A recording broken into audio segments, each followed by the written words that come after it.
Transition. Hi. There we go. Everything works. We're live. I'm a goof. Hello, everybody. Welcome in to another stream of Little Learning Machines with developers. My name's Fiona. I'm the community manager here at Transitional Forms, and today we're going to be getting into some more training and advancing further in different quests throughout the game. So if you were here last week, we talked about some like tips and tricks and basics on training and like what to avoid, what to watch out for. We went through some of the quests on Dogbone Island, which you can see we are where we left off last time. And yeah, we chatted about the game and about kind of how we got here. Now today we are going to continue on and teaching some more tips and tricks and move on to some other quests and what to, again, watch out for, and some behavior traps and just tips in general to help you progress through the game. Before we get started, I will pass it over to my lovely co-hosts to start it off. Or to introduce themselves. Nick? Hello, I'm Nick. Co-directed this game with Dante. Worked a lot on all the other concepts, the graphics. I do more of the art and UI and all that kind of stuff, as well as playing it a lot. And yeah, been working on it for quite a while now. Excited about its progress and excited for its gold release soon. And thanks everyone for looking at it and playing it and giving us your feedback. Hey, I'm Dante. I'm the programmer, maybe. One of the programmers. There's a lot of programmers on this game. And yeah, also co-directed this game with Nick. We were training some agents, thought it was fun, and wanted you to try it. So now there's this game, and you can play it. And if it goes wrong, you know who to blame. So yeah, I'm very happy to be here and show you the ropes, how to train your little robots. Awesome, yeah. So today we are, also brief summary if you've never played Little Learning Machines before. Little Learning Machines is a cozy artificial life sim where you train these adorable robots using reinforcement learning, and you train them to complete different quests and explore this crazy world that you are kind of observing them go through. So that's a quick summary of the game.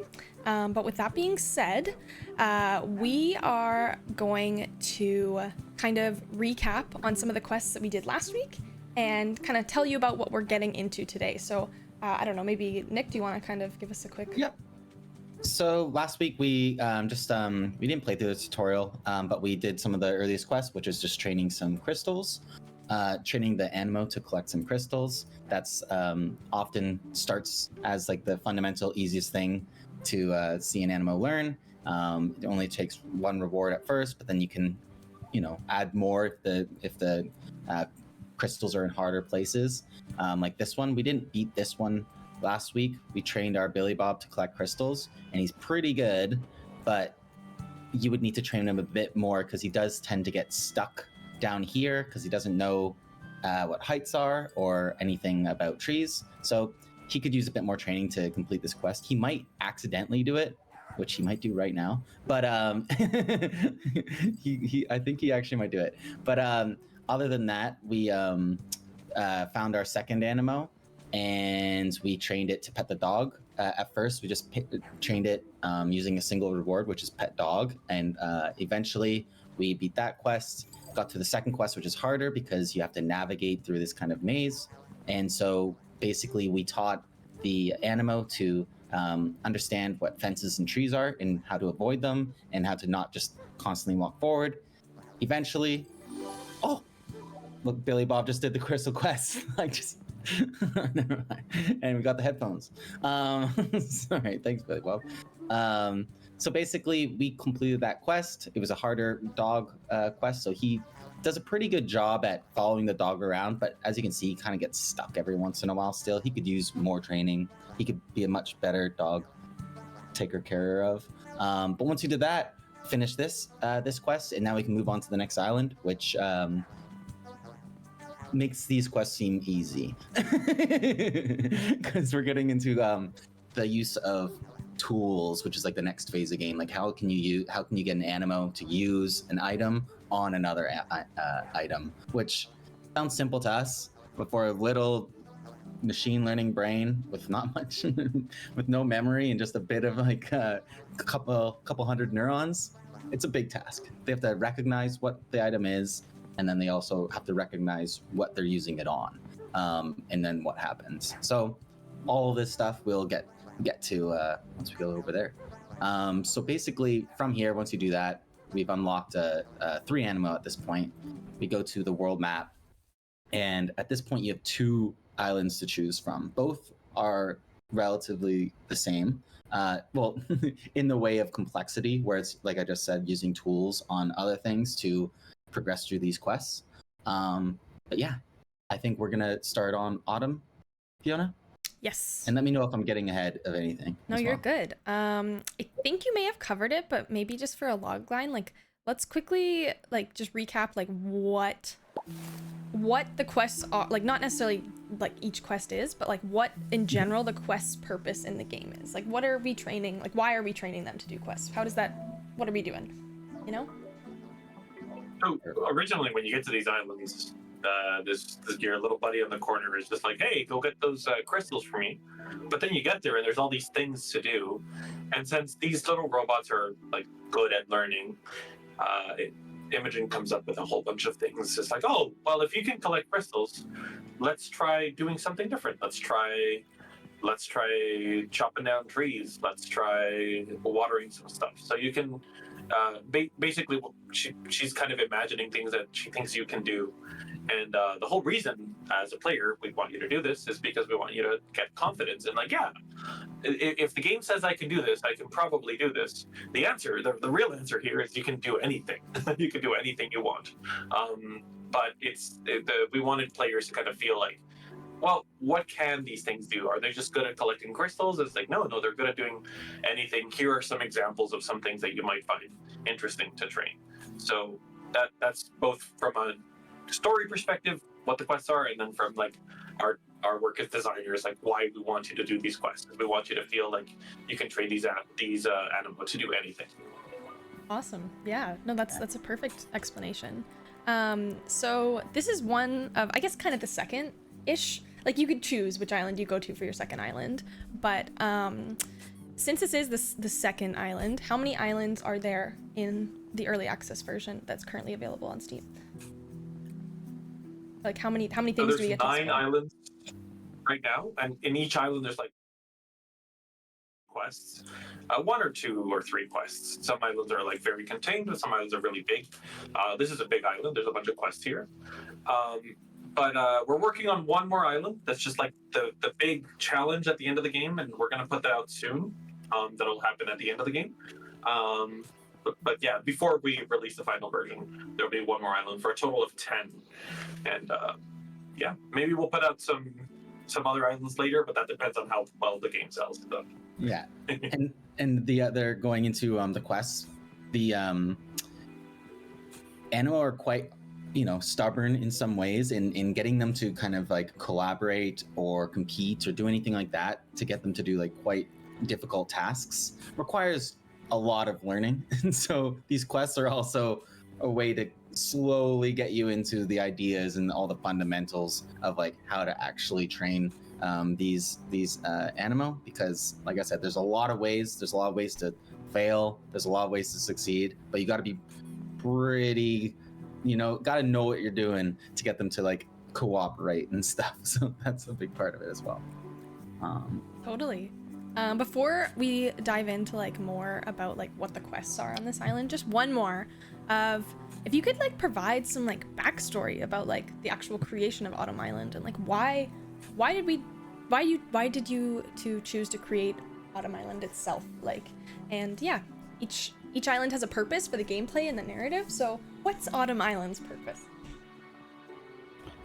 Well, Autumn Island comes from one of our original items that we wanted to have is trees and axes, classic items in probably every kind of game that has sandbox elements. It kind of like demonstrates the kind of behavior of using something to destroy something else, which is something that we really wanted Animo to be able to learn. And at the first was something that we were like, could they learn this? The island itself reveals, like all the islands, reveal a little bit of backstory of this world that Imogen knows nothing about because she's been trapped on an island forever.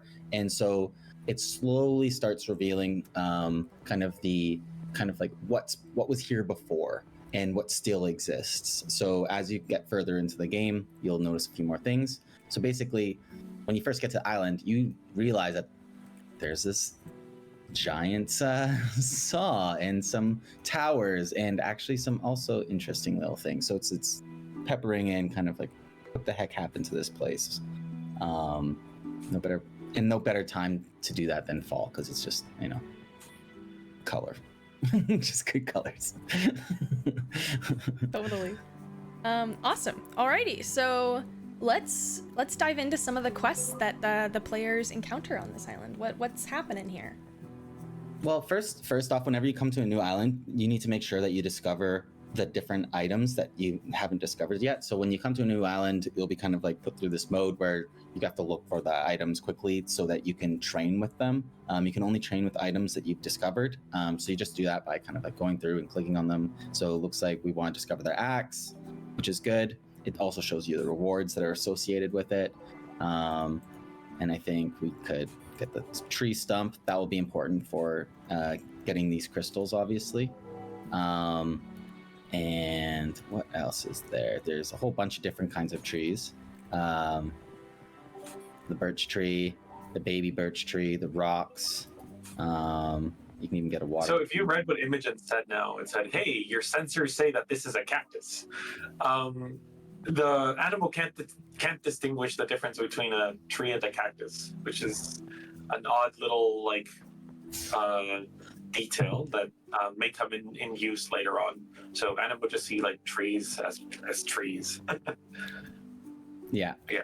And then the final thing that we can kind of like introduce here, which is like the big kind of reveal in both of these two islands, is the final thing you need to discover is the chopped trees with axe autonomo. This looks like your animo, but it operates a little bit different. As you can see, it doesn't have a crystal. It's you've seen the husks before, the ones that are broken down, but this guy seems to be moving. Anyway, we can get to him eventually. And we can like start working on these quests. Should we start with the easier one, or should we start with just chopping down some trees? Maybe the chopping down trees. Why not? Okay, cool. Because chopping down trees is one, and then so the two quests that are available right off the bat are chop down a certain number of trees and collect these crystals. As you said, as I showed at the beginning, we had crystals in the last one, and the challenge was height and not getting stuck there. Now the crystals are stuck behind a whole bunch of stumps, and you gotta figure out how you get your animo out there. It's pretty easy to think of. You got an axe, chop through it. So want to start with a fresh animo? I think so, because I still like Digby was our dog animo. Billy Bob is our crystal animo right now, but now that we have Marsha, I think we can use Marsha to maybe start this quest. So obviously, it randomly just picked up that axe, which is completely wild. It's just taking random movements. So it just put it down. It's just grabbing. It's just doing whatever it wants. It might happen to like chop down a tree, but it's completely random that it'd be doing that. Anyway, if I started the quest, there's no way that it's going to be able to finish it because it knows nothing about the world. And basically, we'll want to get this little guy out. So let's go to the training cloud and start a new cloud so that we can like, get some fresh kind of space. So first thing you need, lots of trees to cut down.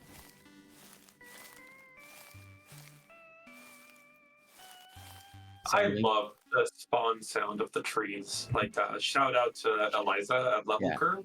That sound is like delightful. So crunchy. It's very crunchy. And maybe I'll give it a bit more space. Okay, so we got some trees here. What we're also going to need is an axe, or maybe a couple axes, depending on how we do this. So last week we talked about kind of how you the way you design your environment can kind of like train your animal in a specific way. So Nick kind of spreading out the trees here, putting the axes all over the place, gives the animal multiple options of getting access. So it doesn't just learn to like walk forward, pick up the axe, and like go. It has like multiple options of where it can get those axes from. So it's great. Perfect. And so up until this point, during Dogbone, like we said before, if you just train an Animo on the same kind of thing, it's going to remember patterns potentially rather than actually what items are and what they do. It's just going to remember like, I get rewarded if I press this button, this button, this button, this button, and then it's learning the wrong thing. It's like learning a repetitive action rather than actual understanding. So let's just like start with that, and then I can introduce something special that you get at this point in the game just in a minute. So I'll start with just this. I'm going to start with a classic, I think, plus 10 for chopping trees. So that every time it uses an axe on the tree, it will get it. There's other things you could do, which is like reward it for every turn it's holding the axe. I could just give it a +1 for that. Dante, you think I should do that? I like doing that. Okay, cool. So this is gonna make them love the axe. So I'm gonna do hold onto axe. So every turn that's holding on the axe, it'll have +1, and every time it chops down a tree, it's gonna be +10. So the max it can get out of this one is how many turns it does. So I'm gonna keep it at 100 turns per reset. I'm also going to reset it as soon as all of the trees are cut. That would be a lot. I don't know how fast you can cut down all these trees. If he can cut down every tree in 100 turns, it'll reset, and that means he's amazing. Here's some few extra things that we got from the second islands, but we'll talk about that in a second. Before you start, how many trees are there? Like, what's our maximum? What's the success? 1, 2, 3, 4, 5, 6, 7, 8, 9, 10, 11, 12, 13, 14, 15, 16, 17. So that's the max. So we can max get 170 points here because there's 17 trees, 10 points per tree.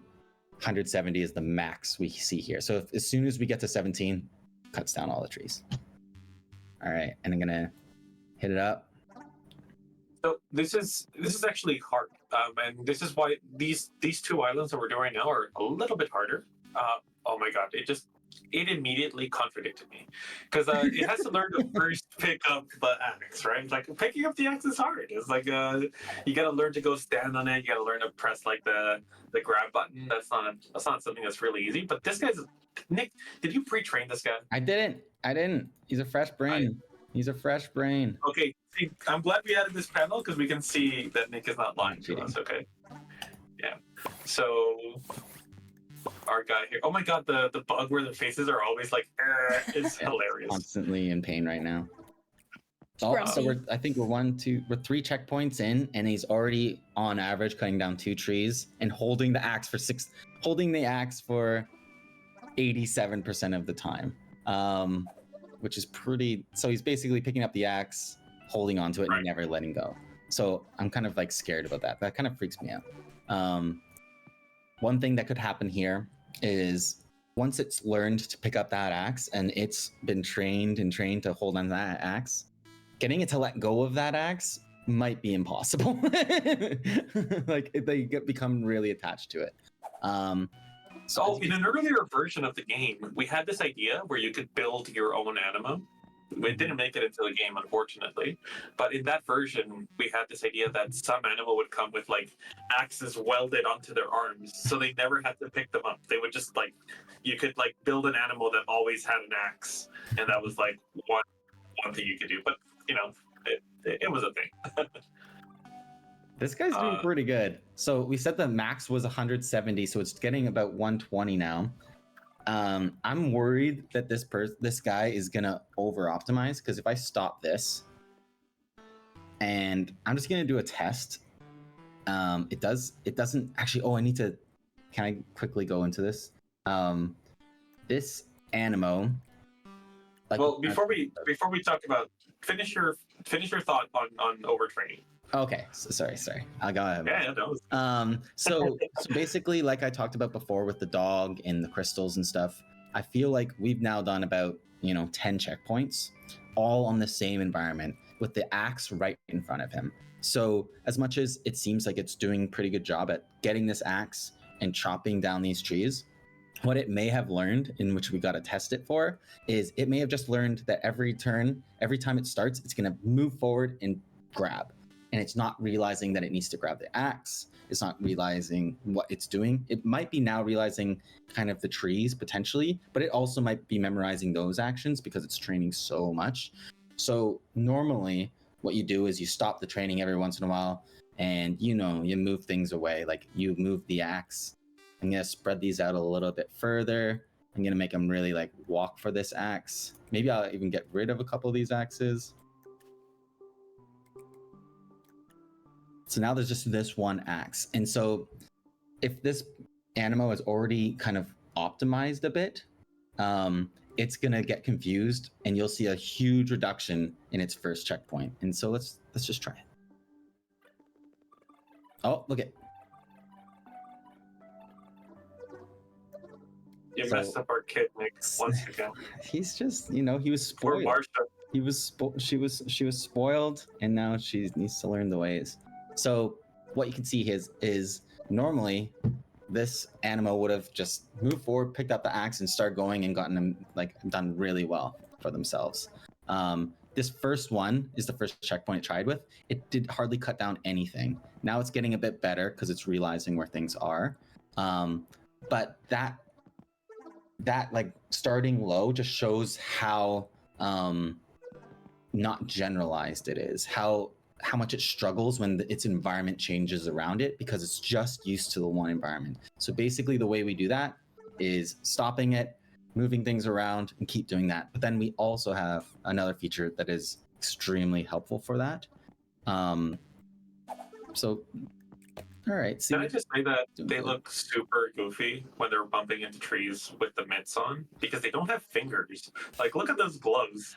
It's like they put on gloves onto like an arm with no fingers, and it's like, have you ever done that where you put your fist in a glove and it's just like the fingers are wobbly? Yeah, when you're. Anyway, I'm sorry. I'm just really enjoying the gloves right now. Yeah, the gloves are probably one of my favorite cosmetics, but there's quite a few of them.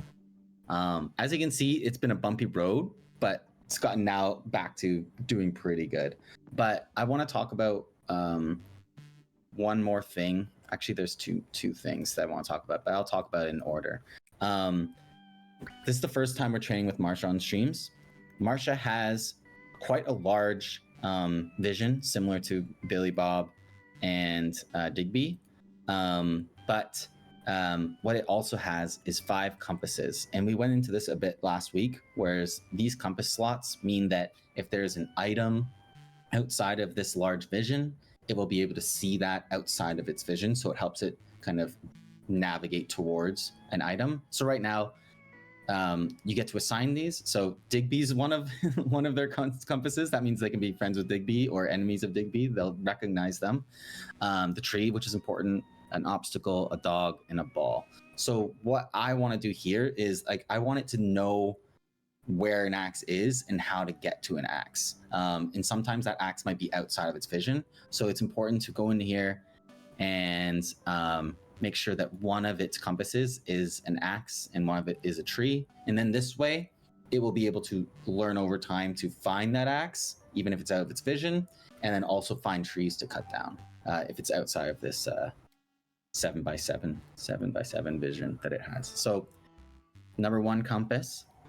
Now that I set that, I can probably, put the axe over here, which is one thing to note is if you vision. change the compass, it doesn't immediately change the behavior. Well, kind of.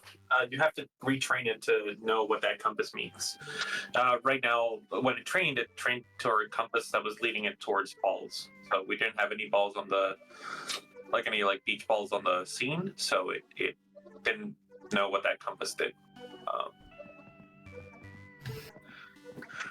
As you can also see, Marcia is struggling with the classic trap, which we've never taught it how to navigate the world yet.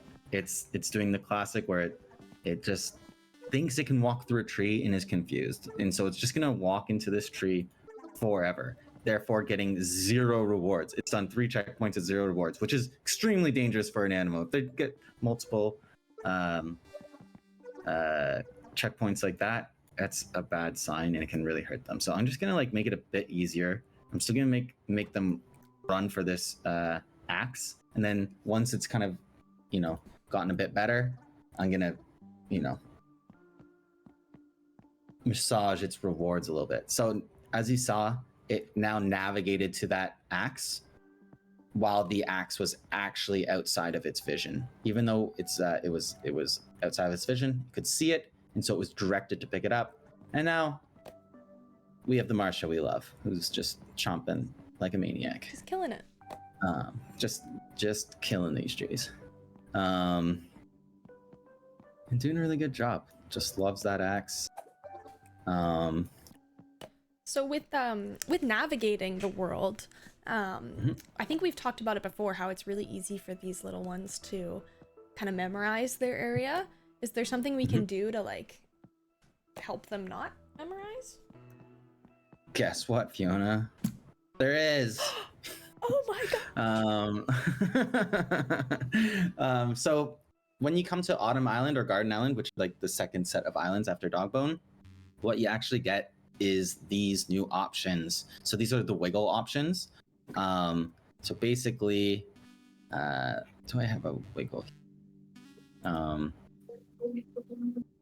Anyway. I think we unlock wiggle after this. Probably. But I can talk about it. So basically, wiggle works in specifically what I was just talking about. Before this, you would pause the training, move things around, randomize it a little bit. So basically, we have 3 types of wiggle. We have item wiggle, we have animo wiggle, and we have terrain wiggle. Item wiggle they each have a certain amount of intensity, and you have to be worried. You can have to be careful when going really intense. But basically, what it does is it is a chance of the item moving to an adjacent square around it. So with an item or an animo, if you have wiggle on, you put it down here. He could appear in any of these places around him. If you have wiggle on the trees, they could all move around a little bit. And then if you have terrain, it's just height, so the terrain can kind of go up and down. I'll show this really quickly. I'm just gonna do it. I'll do 3, a medium wiggle for, actually just 2 for terrain, because terrain is nuts and can trap them. But I'll just have wiggle for items, wiggle for animo, and wiggle for a little bit for terrain. What I'm also going to do is put down a couple more axes, because what sometimes happens when you have wiggle, if the positions of items are moving around and say you only have 1 axe, you could accidentally, through the randomization of the wiggle, put an axe in the wrong spot, and it's now that animal can't get to that axe. So basically it has a whole round where it can't get any rewards, which can be really damaging for it. So I'll put down a couple more axes just in case. Accidentally.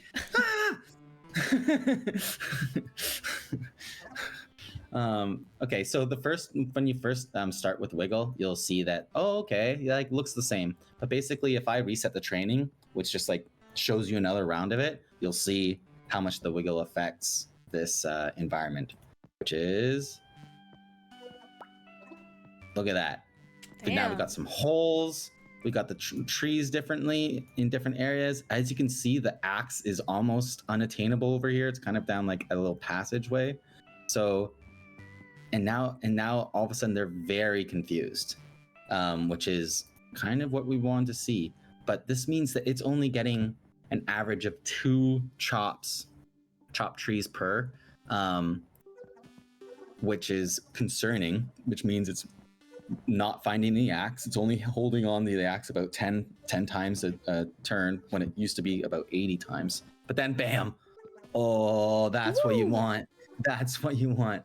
So this kind of wiggle, like you'll get a bit of this, and we can probably, once it starts getting its rewards again, I think we gotta like train it some navigation skills so it doesn't just walk into trees. But the benefit you get from wiggle is the generalization that we have really like, look for, so that this animal can be put in different environments and actually kind of like problem solve and make the right decisions in these different spaces. The randomization helps a lot with that, and it was like an idea that we had a long time ago, and we we're like, that should work, right? And when it just worked, it was like one of the greatest feelings ever.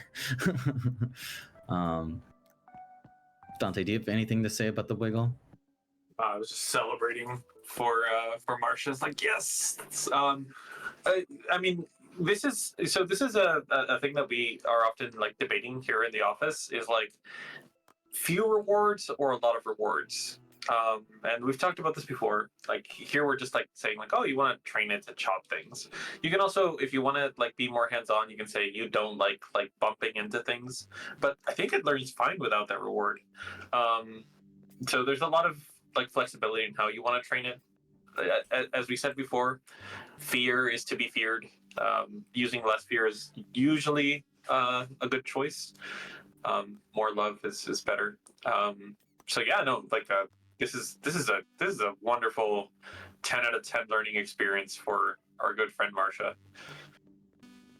And what you can see here with the graph, when you have wiggle on, you will see a lot of variation. But as you can see, like you are getting kind of a smooth. You're definitely obviously learning a ton, but it's jumping up and down. That's because every time it's like it's putting into it. It's more difficult. It's kind of like it can be in a place where like it can be stuck. It can be in all sorts of different situations where it will try new things and fail because of what's happening. But look at this, 100, 120. It's generally getting over half. It's doing great. If we kept this going, it'd be pretty good. It's important to keep an eye on your animal, because I just saw Marcia have like a weakness, which is it doesn't know when trees are too far up to chop.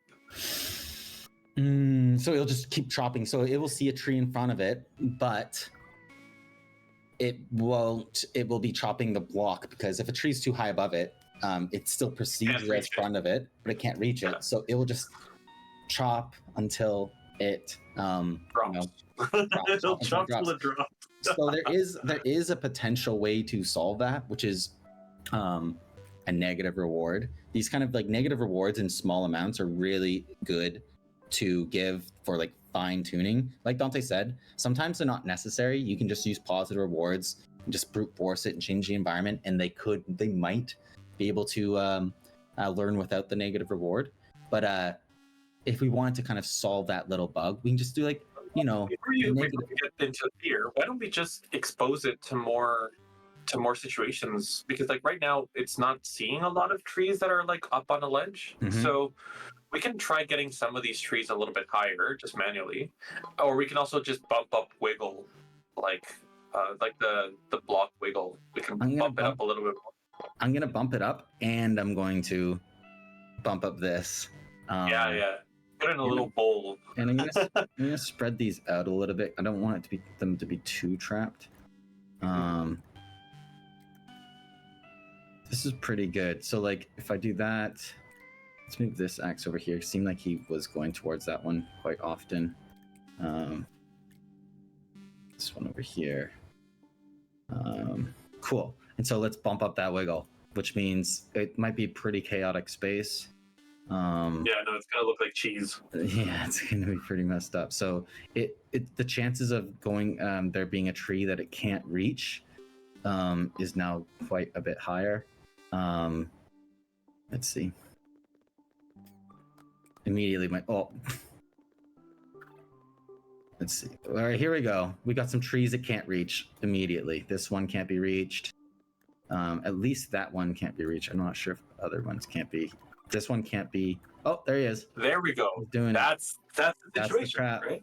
So it's all a big part of this game is just you can just set it and forget it, but if you don't look at it when it's training, you might miss moments like this. It's like, look, it's stuck. What can we do to fix it? And to that point, we're still giving it one reward every turn for holding the axe. So even though it was just standing still there, it was still being rewarded. So we're still kind of like rewarding it, like good work, dude, even though they were failing. So at this point, we could easily remove that reward because we know how much Marsha loves the axe, and I think she does too. So I don't think we need to keep being like, oh wow, like keep holding on to that axe like for the millionth time. So something like that is like, we can now, let's get rid of that. So now only reward is if you actually chop a tree, then it won't be necessarily like stuck chopping nothing and still for some reason getting a bit of positive feedback. That's like, could be potentially very confusing for an Animo. Would you agree with that, Dante? They're easily confused. Fiona, do you have any questions about what's going on here? There we go. Yes, I think. You're muted as well. Oh my god. Muted on everything. Yes. So this is like, we're calling these behavior traps, right? Like when they get stuck like that, or I heard you say trap. Yeah. Okay. Yep, that's exactly it. That's you'll often hear us say behavior traps, and that was one of them. It's just like, I'm just chilling underneath this tree. Totally. Okay, awesome. So what other instances, like not necessarily with like the axe chopper, or tree chopper, but like how can you like try to avoid these in general? Like just keeping an eye on them, like, because it applies to more than just this training, right?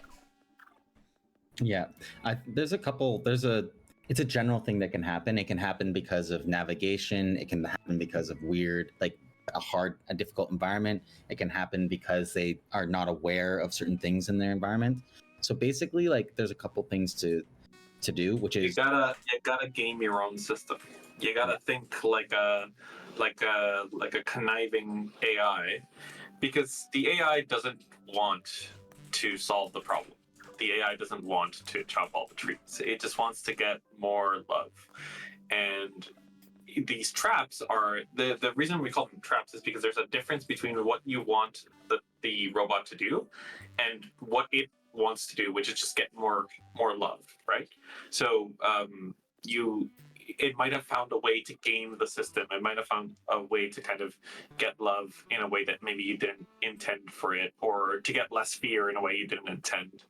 One thing that we did last week is we were saying you fear bumping into things, and you're like, oh, that'll help it move into spaces that it doesn't bump into things, but then I'm just not going to move. I'm just going to stay here, which is a way in which it achieves what you told it to do, but not what you wanted it to do.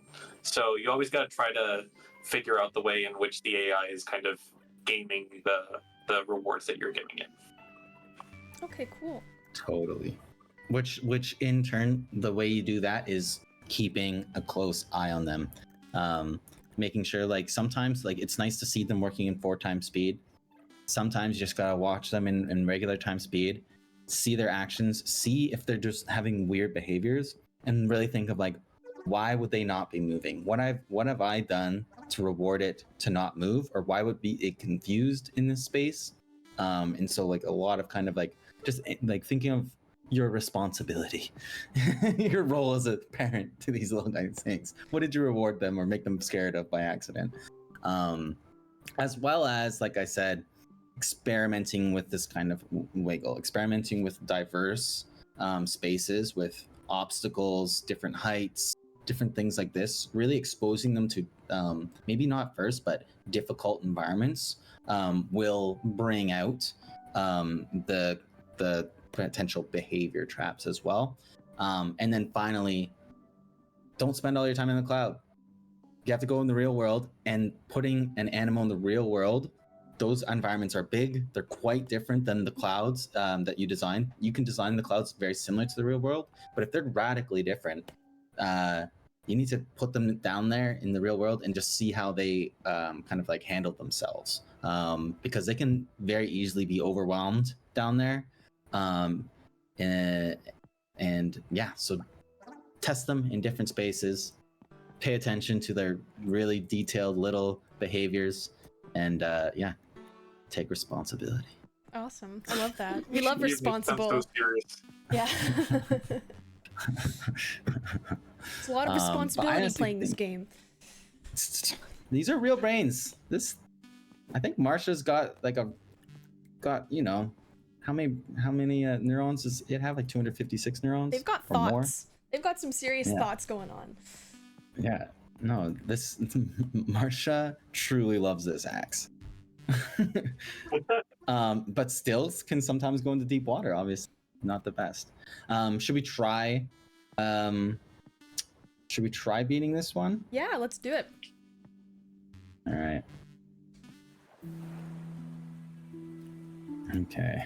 Spoiler alert for Autumn Island. Just saying, if you want to go and try this, That's true. right now, we should do it. We should do it. You think But so? there's a secret moment here. We're gonna maybe spoil a little bit. But if you want to go and try this, go open the game. You just saw us train it from scratch. You can reset Marsha if you've already got some Marsha going on. You can always go into the panel and click reset brain, and you can train from scratch. Kind of follow the process we went along here, and you can see this moment yourself, because things are going to get a little hectic. So Why just don't letting we- you know that this is your spoiler warning. Yeah. Why don't we just like stop it right before it, like intentionally cancel it? But let's see if we can do part of the quest, right? All right. I can. I think that's a good. Fiona. I'll get him up. First of all, it loves this axe. It's gonna go for the axe. I need to pick it up because you always gotta make sure you actually start the quest. The quest has to be started, which even I forget sometimes. So I'm gonna make sure Marsha's here, going for it. It's gonna find the closest axe. It's gonna go for it. It's never seen obstacles. We never trained it for obstacles. So this is my fault. So maybe you won't get the spoilers after all. But basically, this is kind of the behavior trap, and this is exactly what we were just talking about. Like I was being like, oh wow, I'm using Wiggle. The environment's always different, but all that I had in the training cloud were trees and the axe. In the real world, there's rocks, and you can't walk through them. And so Digby has never seen a rock before in their lives, and just assumes for some reason it can walk through them. So it walks through, like never been able to do this. There's a solution. All we gotta do is, well, somewhat Discover the rocks. You have to discover the rocks. I've discovered the rocks first of all, so you can train them. Go into here. Let's make this a bit easier, but let's basically let's get rid of some of these trees. And I think we can bring Block Wiggle down now. Yeah. Just, we kind of covered the height. It'll probably remember that to some degree. I'll bring it down to 2. I still want a bit of height difference, but yeah. So, but what we want to do is just introduce some rocks. You know? So, what we're probably gonna see here is Marsha trying to get to this axe, trying to get somewhere, and basically not being able to, doing what it did in the real world, where it's gonna know where it wants to go. It's confident that the axe is right there, and it's confident that it needs to just move forward because that's the direction of the axe. But it doesn't know that this thing right in front of them is blocking them. So they're just going to keep forward because they're confident that that's all they have to do. And that's how their kind of brains work. Their confidence in the next action they need to take. So basically we can do that.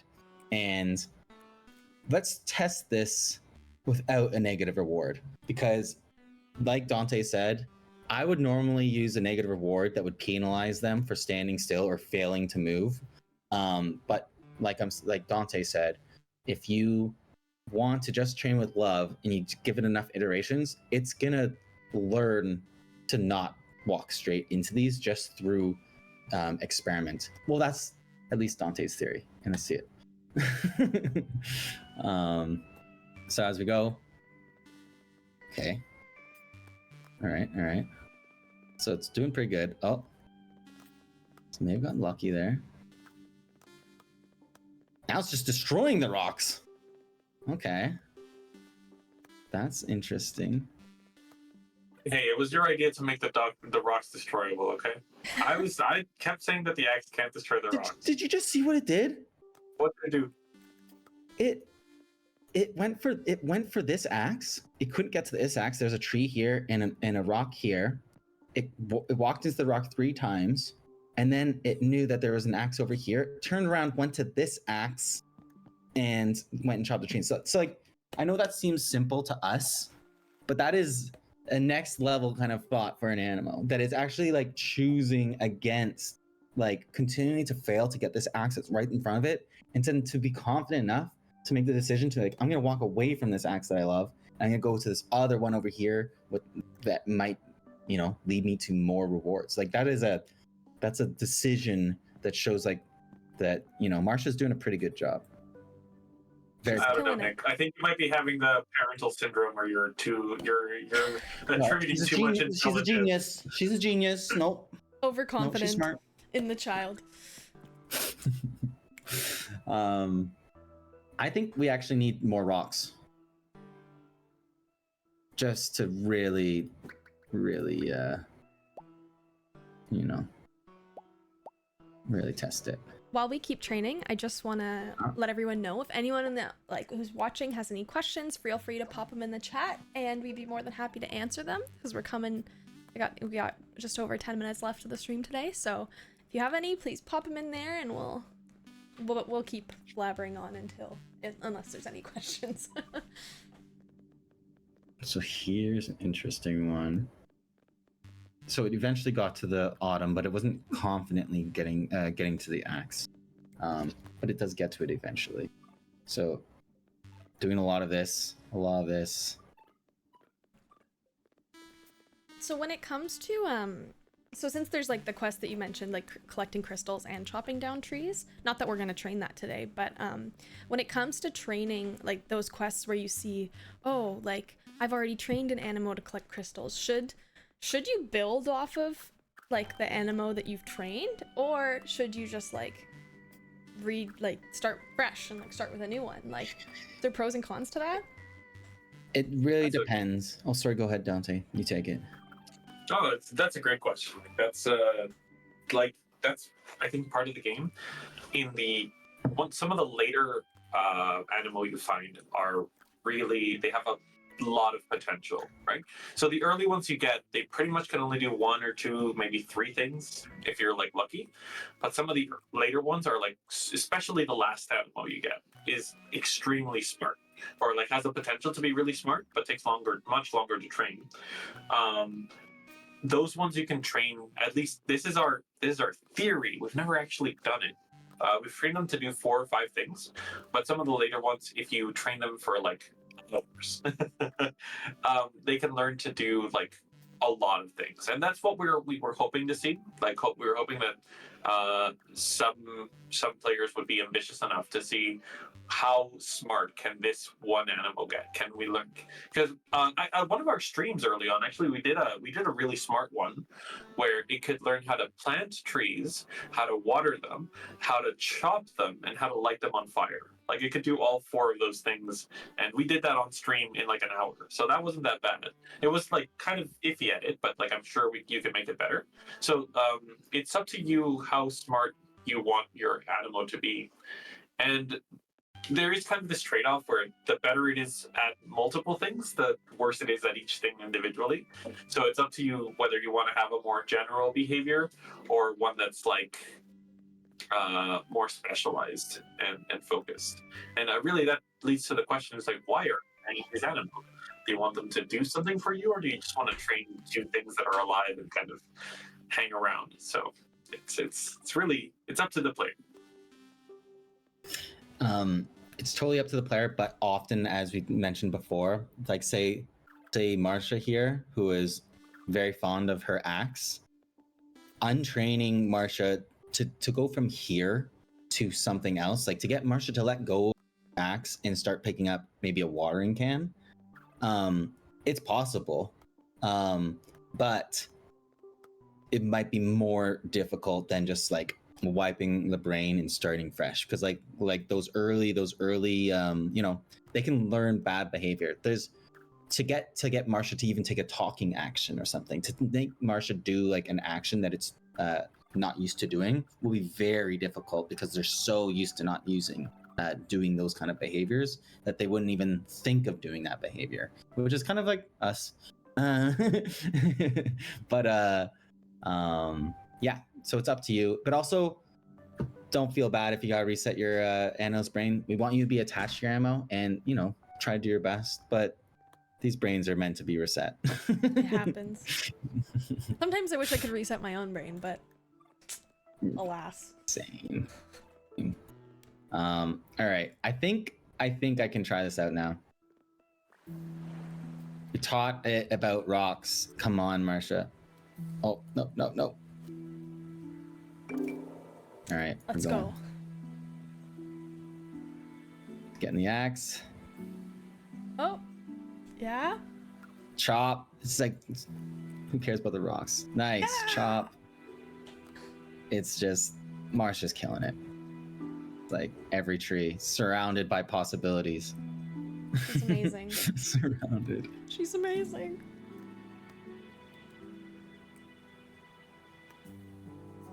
There's also a way to get to this, because remember the quest was actually, can you get to this animal? Can you help this animal by letting it out? So we actually went full on, let's cut down some trees with the hope that Marsha will be able to do that. But what we could have also done is try to get close to this this animal. I don't think we have time to do that today, but that is something that you could do. That the reading the actual quest as well. It's like move towards. Oh, I'm sorry. The actual chop birch trees to free Autonomo. What we could have done is make sure it was moving towards Autonomo, and by doing that, you would have to actually put them in. Put the Autonomo in the cloud with it so they could recognize it. Because right now, obviously, we didn't train with it, just like it didn't know the rocks, doesn't know what an Autonomo is, or it probably doesn't. I have a tip here, which I think you can. I have a tip here, which I think you can restart the quest, and it's perfectly fine. That's true. Always don't feel bad about restarting the quest. All your progress will be destroyed, but that's key. We don't want you cheating. If at first you don't succeed, try again. There we go. Oh, there we go. Oh, it's about to. Okay, drop it. Nope. Ah! Oh no, we freed it. We freed it. It's going. Okay. No. Alrighty though, we are at the last 5 minutes of the stream, so we're just gonna tie things up here. Well, let's take a look at the difference between these two, right? Yeah. So what's interesting is you just freed this Autonomo, and this Autonomo is wirelessly receiving some kind of signal to chop down all the trees. And look at how efficient it is. Like it's just going bop, bop. Let's move, chop.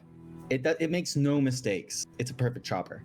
Like it will make no mistakes. Whereas like Marsha's your down guy here. is like down. You versus a guy she told you not to worry about kind of situation. But like the question I have for our viewers and our players is what is better, right? And not just from a term of like chopping trees, because that Autonomo will never be able to do anything else, right? It has code that has been written to chop down trees, whereas you trained this Animo to chop down trees. Maybe it can adapt better, maybe it can do different things. This is like the question that we were hoping you would have, is like, if that one's doing it automatically, why is mine different? Why is mine better? What is the difference between like a trained neural network that does something versus a programmed robot that like deterministically does certain things? And I don't have an answer for you, but I want you to think about that. Like, I want you to take that moment, like really like consider like, oh yeah, what is the difference between these two? And how does one feel? Does one feel alive? Does one feel smart? Does this feel smart? The fact that it's stuck in this corner. Does the fact that you have a potential to learn how to get out of this, does that have any value? And anyway, sorry, I don't mean to get philosophical. I'm just saying like that's what I was hoping to get to, like eventually, like in the player's It's great. experience. It's a great question to leave our viewers with today. So ponder that philosophical thought within the next days, and then maybe go try it out yourself in the game. Anyways, yes, we are reaching the end of our time here today, so I just want to send a big thank you for everyone who tuned in today, or if you're watching this later on our YouTube channel, thank you for watching the VOD. With that being said, today we went over Autumn Island. We talked about how you can use Wiggle in training to kind of help optimize your Animo's training. We did the tree chopper quest and watched the hurdles, which are getting your Animo to complete said quest. And we talked about different types of behavior traps that players can run into in the game, and solutions and things to watch out for so you don't run into those. And yeah, that's kind of what we covered today. We will be doing more of these in the future, so keep your eyes peeled for those announcements coming up. As well as if you're enjoying playing Little Learning Machines in Early Access, please do leave us a review on Steam. We would love to hear your thoughts and what you think, and reviews really help us out a lot. So with that being said, thank you so much, and we will see you next time. Bye, everybody.